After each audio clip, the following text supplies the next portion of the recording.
Hi there. Welcome to Have It All. I am your host and the creator, Anna K. Morris, and I'm thrilled that you're here because if you are here, it means that you're interested in having it all, or maybe you're curious about what I and my guests have to say about having it all. Can we? Do we know what it is that we want? And once we get it, are we wise enough to know that we have it? And are we worthy enough to hold on to it? That's what we'll be exploring on the podcast. I'm so happy you're here, and let's get started. Hi there. Welcome back to the Have It All podcast. I'm your host, Anna K. Morris, and I am really excited to share this quick mini episode with you today. I have been going through it myself. And I say that because we just always are, right? It's our willingness to tell the truth, look at what is not working, and see if you can look at it in a different way. And so I'm going to use myself as an example, as I always do, because despite 18 years of being a coach, despite professionally coaching for the last 3, despite all of the courses I've led, all of the clients I've had, everything I've done, there are always and will forever be blind spots, right? So as many of you know, my husband and I own a design and remodeling business called Happy Karma Homes. And we flip houses, but the bulk of our business is doing private remodels, and we're now moving into new construction, which is really exciting. And we bought a house about a year ago. Our company bought it, and then we were buying it from our company and then renovating it and moving into it. And a few weeks back, I noticed that everything about it felt hard. Everything, like nothing was moving in the right direction. The countertops got refinished, and they didn't get refinished to the way that I wanted them done. It was, you know what I'm talking about? Like it's one thing after another. And it was a Monday night about 4 weeks ago. And, Derek and I were talking about, the timeline of the project and getting ourselves moved in and financing and like all the things. And we had a disagreement. I don't really want to say argument because I don't know that we argue as much as we just like don't see things the same way, right? Went to bed not really speaking, pillow between us, right? We have a king size bed, so plenty of room for that, like pillow between us. Again, this wasn't something that I was really, really conscious of. I was aware that it felt shitty. I was aware that I was so tired of the same kind of, not conversation necessarily, but the same kind of feeling that anytime the subject of this house came up, I felt like I couldn't breathe. I felt like the walls were closing in around me. Again, I was really committed to buying this house. So like I couldn't see another way until the next morning when I pulled out my trusty journal, and surprise, surprise, it's always coming back to journaling. So here we go. We've owned this house in our company, by the way, for over a year at this point. Oh no, just under a year. And I write the thing that I'm not willing to write about or even talk about to myself in my journal. And I say this because I know that we all have those things, right? Like, what if I wasn't married? What if I didn't have this job? Like, what if? And what I wrote was, what if we didn't buy this house? And that was something that despite all of the feelings that I'd had, I had never, ever written. And the next sentence that I wrote was illuminating. I wrote, I would be effing relieved.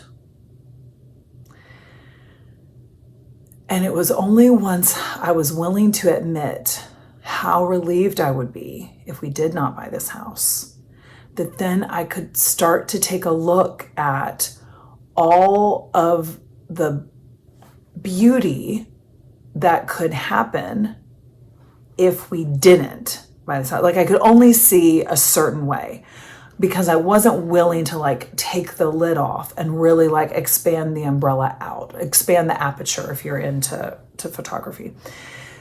And it's once I expanded the aperture that I was like, oh my gosh, that would feel so good. Like I actually love my house. I love that our kids play in the front yard. I love that our neighbors across the street play in their front yard. They're running back and forth. Like every time I'm at this other house, the kids have some kind of run-in in the front of the house in the street because it's like a main thoroughfare, and I worry about them getting hit by a car every time. The dogs get into something, like every time something happens with a kid or a dog, and it makes me really stressed out, and I'm concerned about it moving there. So even though I love the house more than I love my current house, I like this location better. And for right now, at this season in my life with 2 dogs, 2 young kids, and 2 businesses, I need easy. I need safe. I need neighbors. I need community. Like I need all of that. And it was once I wrote the hard thing that I could start to see a different way. And when I kept writing about it, because I recommend writing 3 pages, 45 minutes every day, right? I wake up at 5:30 most mornings and get the writing done before the kids wake up. Now, not always, but I've been getting better about that early morning wake up makes a difference because otherwise it's quite hard to do it with the kids.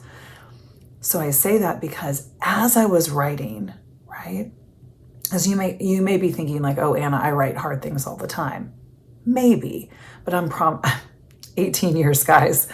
Most of you don't, right? Most of us don't. I've been unwilling to look at this one thing that's causing me grief, like stress for a year.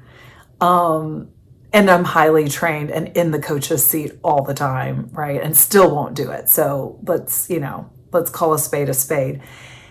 But what was really interesting is as I wrote about how much I loved where I am right now and how much I wanted to stay and like the tweaks that I would make, like you can probably see if you're watching this on video, the chair is different behind me. Like I literally just went in, cleaned out some closets in my existing house, reworked some furniture, took some things from over there that were part of the sale of the house that we are then keeping, some furniture, some painting, some like beautiful artwork, and I moved it into my house. Now next up will probably be painting, but for right now, like all I really needed was some furniture readjustments to just like feel that moving energy.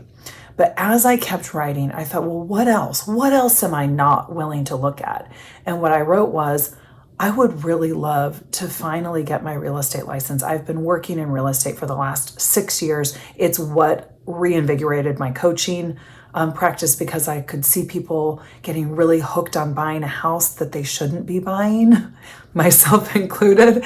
And I really wanted an avenue to talk to all people, not just, home buyers, but also people not necessarily in the moving phase of life, to talk about like, what is home for you, right? Sometimes it's a physical place, but most frequently it's a feeling inside of all of us that we are yearning for. And we think sometimes that a physical home is going to provide that. And what I teach people is that you can have that feeling of home with a journal, quite frankly. You can have it in different ways as well. I primarily teach people to find this in a journal because I didn't have a home for 3 years as we traveled around the world. So I learned how to create home within myself, and then it spread into creating a home for my family that's a physical house, right? So I was shocked because I've avoided getting my real estate license for 6 years, despite the fact that I know contracts really well, have been acting within the real estate world, but not licensed. I give all of our work to a real estate agent.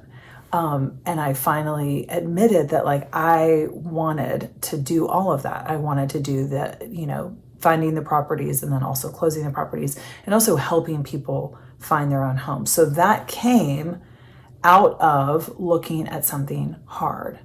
So I'm sharing this with you today because what I would love for you to do is maybe not tomorrow, but maybe soon. You get really bold, you get really courageous, you get very brave, and you write the hard thing that perhaps you've been avoiding, right? It makes a difference when you write it down. It makes it real. So I say this all very gently because it can be really hard, and we like to avoid these things, right? Because once you write it, you can't unwrite it. You can't unsee it. So if you would like any help with that, I have one private coaching spot left. I don't take many clients, and you have access to me once a week, but also you have access to me via WhatsApp at all times. That's why I don't take many clients, because I like to be in the trenches with you. I have clients that are moving abroad. I have clients that are going through divorces. I have clients that are in big transition. So if you are either in a big transition or considering a big transition, that's my sweet spot within coaching. And if you are interested in taking and dipping your toe in, private coaching is jumping all in, right? It's going off the high dive, quite frankly. But if you're interested in dipping your toe in, I have my Journal Your Guts Out course that is available all the time, but I'm going to make a concerted effort to start it again here now. So you can go ahead and register for that right on my website. It's only, I think it's $497. And I will teach you how to journal in this way. And then every single week you will get office hours with me. So if you need help with journal prompts, if you need help writing the thing, or maybe you're not sure about the thing that you might be avoiding, if you need a little bit of help excavating that. What's neat about Journal Your Guts Out is you have office hours with me forever. So every single Tuesday at noon, I show up and I'm here coaching anybody that shows up to the call. So if you sign up right now and 2 years from now, you are wanting to get back into journaling, or you've gotten a little bit stuck, you can come back to my office hours and I will be there to help you through it.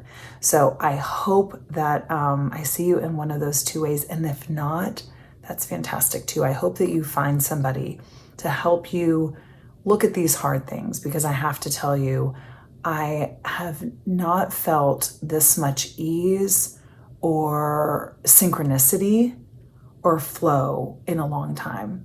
And I'll be back in the next episode with more on that. But once you finally tell the truth, it is amazing what kind of miracles show up time and time and time again. And they come fast. And the only trick then is to just keep the momentum and not ever limit yourself, which is a whole nother topic that we'll address in another episode. I love you. Thank you for listening. Go be brave. If you have any questions at all, you can email me hello@annakmorris.com, and I will see you in the next episode. Bye. Thank you so much for being here. It is an honor and a privilege to have this conversation with you. As we expand in the world, what is it that we want? Do we believe that we can have it all? I hope this episode gave you some insights and some things to think about, and most importantly, some actions to go and take in your own life. If one of those actions is reaching out to me, I'm so thrilled and honored. You can always find me on my website, annakmorris.com, and you can always send me an email, hello@annakmorris.com. DM, texting, if you have my number, any of that is great too, and I would love to be in touch with you and help you have it all. I love you, and thank you so much for being here.